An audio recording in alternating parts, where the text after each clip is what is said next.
Closed mouths don't get fed. Illustration and story by J.V. Sheep. "Morning!" shouted a little voice. That voice belonged to none other than Button. Button is a small little goat sheep, a geep, one might say, made of pure vanilla ice cream, and is a sweetheart to match. There is a lot to do today for the little old Button. Today was the birthday of one of his closest friends. A package was to arrive at the post office, and he were to walk straight there to retrieve it. "I will get that package, even if I have to walk through a field of rocks," he said as he hopped out of bed and made his way through his cabin. The sun was shining so brightly when he first stepped out of his front door. Nothing could ruin such a wonderful day, and nothing were to stand in the middle of Button's way. "Oh, Button, I am so happy to see you," went a voice. Sitting on a bench was a friend of his. It was Thread, the blueberry ice cream mouse. "Are you going to attend the birthday party?" she said. "Oh, yes," replied Button. "I was on my way to the post office. I reckon you yourself are prepared for this evening." Before Button could continue his journey, Thread stopped him before he could take another step to ask him for something. "I have a cake at the bakery ready to be picked up. Do you think that you could pick it up for me on your way to the post office?" "Oh, might I ask, why can't you be the one to get it?" Button asked, all confused. "I can't because I am waiting on someone important. If I miss them again, then they will never return."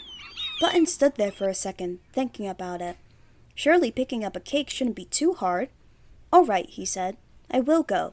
The bakery is just 2 blocks down from the post office." But before he could finish his sentence, Thread intervened by saying this bakery was not the one he goes to. This one was on the other side of town. Button was unsure now, but he can't back out now. He just told his friend he'd do it. So, with the ticket in hand, off he went down the path to the bakery and to the post office. Along the way, a shadow in front of him appeared. It sat there on the ground, not moving whatsoever. The little geep looked up, and there it was. It was a bird. Tag was his name, another ice cream fellow. "Morning there, Button," said the bird. "Morning to you too. Are you ready for the birthday party?" Button replied. "Boy, am I ever! But there is one small problem.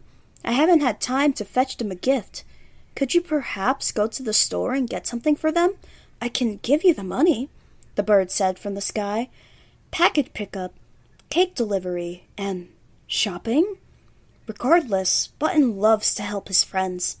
Tag even gave him directions to the store, something he wished Thread would have given beforehand, but she was long gone now. No worries, Button will find his way. At least, he thinks he can. "Aha! I knew I would know my way around the town," he said as he sat in front of the post office. "All I have to do is take the directions Tag gave me, and I am good as golden." From the post office, he took a left, took another left down the street, across a crosswalk, around the market, through the park, and next to a tall red building. Or was it a tall yellow building? He said to himself. Did he take this path? Or was it across the street? Did he take this road already? "Oh no," he said. "I'm lost. All of these buildings look the same." He walked all the way back to where he started and thought out his routes carefully. "If I take this street, then it will take me to the grocery store. If I take this street, then I will end up at the movies." Without a lead, he would just wander aimlessly around the town. A smartly dressed fellow walked past him with a newspaper in hand. The man noticed Button sitting there on the bench, thinking to himself, "Young man, is everything okay?" Button looked up and saw the man. "Yeah, everything's okay," he replied, but secretly, things weren't. All seemed lost until he noticed something. When he looked up to face the man, the corner of his newspaper displayed a certain building, a familiar-looking street, and in that picture, right next to it, there it was, the store that Tag was talking about. Looking at the ticket Thread gave him, a building too had the same symbol as the ticket. Without another moment to spare, he immediately ran to the streets. It was getting late and the sun was just setting. He bought the gift for his friend and left the store immediately and beelined towards the post office. Right as the gentleman was about to turn off the lights, whoosh! A sound went as there stood, in front of the counter, was Button. He had just reached the final minutes to retrieve his package. Last but not least, the bakery, putting the package in the bag with the gift. Off he ran down the same street to the bakery. Inside were a display of fresh bread, hot cakes, warm muffins. Oh, Button felt like he could stay in there all night long. Alas, the clock on the wall said otherwise. "Oh no!" Button exclaimed. The party was going to begin soon, and he still has yet to reclaim the cake. Easier said than done, as stood before him was a line. Luckily, it was moving fast, and he reached the front register no problem. "1 large chocolate cake, please." The front man stood over and saw the small geep. "Don't you think you're a little too small to carry such a large cake? Would you like me to give you a lift?" the man said. "No, thank you," said Button. He moved his bag to his forearm to allow his hands to be free in order to grab the box. Once he was given the cake, fonk! His arms quivered and his hands just barely clamped the edges.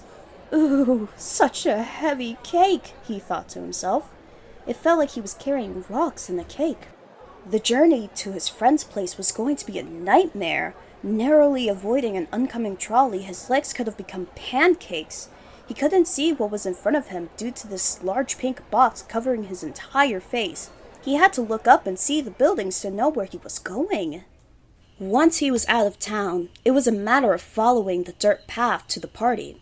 Nature was not on his side tonight. Rocks were scattered, leaves and branches falling so close he would feel their edges hit his wool. The wind was no different, that and along with his other goods in the bag. Finally, he reached the front door. Both hands were too full to knock, so he gently kicked the door in hopes that someone would answer. No reply. He kicked it again. Nothing. And with a giant kick, the door swung open, leaving the entire room inside quiet. "There you are," said Thread. She was talking to the rest of the guests. "We have been wondering where you were. What took you so long?" Button didn't reply. He was much too tired to even let out a peep. In fact, he was so tired he didn't notice that his bag got caught on the doorknob. He wanted to put the cake down as quick as possible. It was getting too heavy for him. He ran, and with a mighty tug of the door, his arm swung upwards, and the cake flew into the air.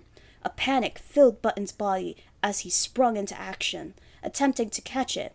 He ran as fast as he could, but... "Well," said Tug, as he was standing in the corner, "this is a surprise indeed." In the middle of the room was a chocolate-covered vanilla geep. Poor Button. He made an embarrassment of himself in front of everyone. "Look on the bright side, Button. You made it to the party. Your package is safe, and you helped Tag out with his gift," Thread said, trying to cheer him up. "Don't worry about the mess. The cake is on me." "No," said Button. "It's on me." Thank you for reading. Stay tuned for more stories with Button and Company.